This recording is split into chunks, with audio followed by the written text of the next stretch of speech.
Now, Poland's Prime Minister Mateusz Morawiecki has addressed the European Parliament today over a case that sparked fears his country could be on course to leave the bloc. It's a cornerstone principle of the EU that European law takes precedence over member states' national laws. But in a ruling earlier this month, Poland's Constitutional Tribunal found that very principle was incompatible with its own constitution. Now, the dispute really is about a number of key issues where Poland is at loggerheads with the European Union. Above all, it's over controversial judicial reforms, but it's also about media reforms and LGBTQ rights.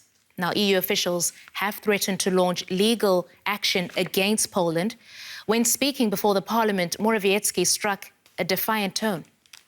The rules of the game must be the same for all, and abiding by such rules of the game is an obligation to all of us. This is what the rule of law is about. It is unacceptable to expand competences of institutions by way of fait accompli. You must not impose a decision or verdict without a legal basis. It is unacceptable to talk about financial penalties, etc. We had even worse language as relates to some member states. I reject the language of threats and fait accompli. I will not have EU politicians blackmail Poland. Blackmail must not be a method of policy conducted vis-à-vis a certain member state.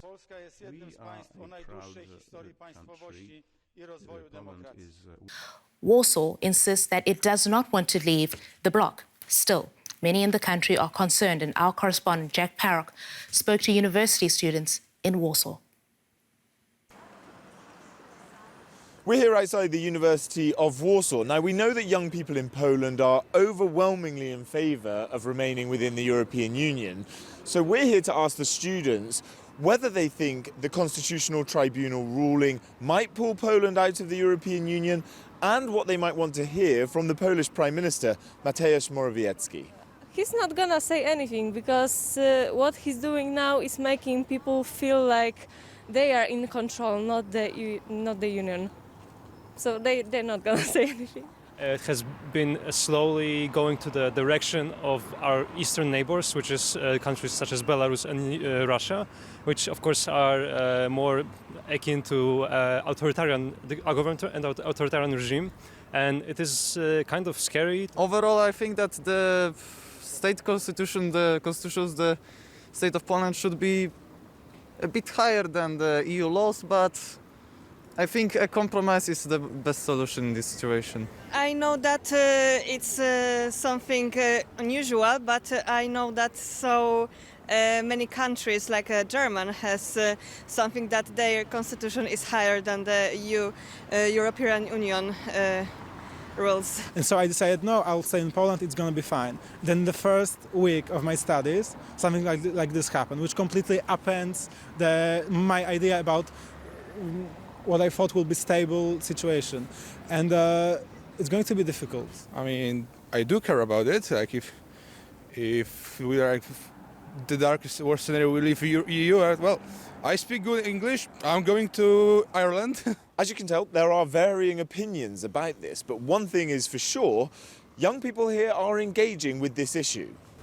And our correspondent, Marina Strauss, is following that debate at the European Parliament in Strasbourg. Marina, it's good to see you. How's the debate going so far?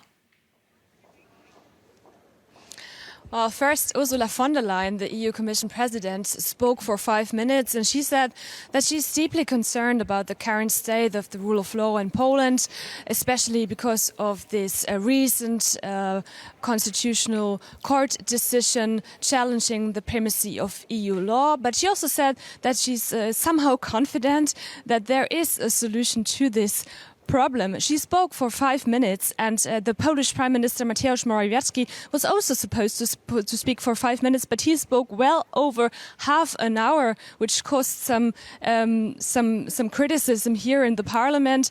And he talked about all sorts of things, but mainly about the rule of law decision.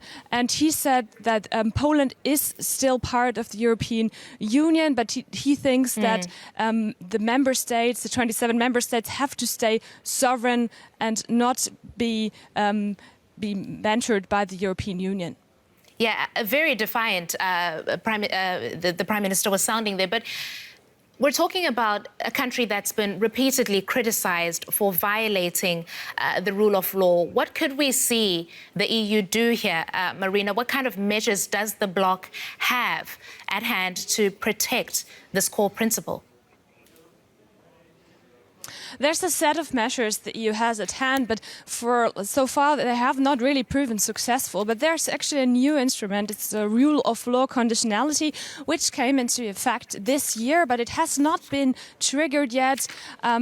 Out of several reasons, because Poland and Hungary don't want that, obviously, and they challenged it in front of the ECJ, the Europe's highest court.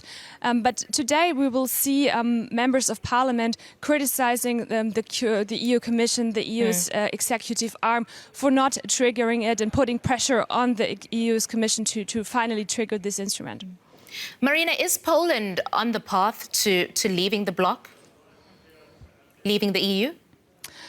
Some will say that, but Mateusz Morawiecki today stressed that Poland wants to stay in the EU, and there are only fake news and lies of experts who say this is actually the first step towards Pole exit. He said no, but he said also that he has sorrows because, in his opinion, there are second and first class EU member states, and he wants to change that. Okay, that's our correspondent Marina Strauss at the European Parliament in Strasbourg for us. Thank you, Marina.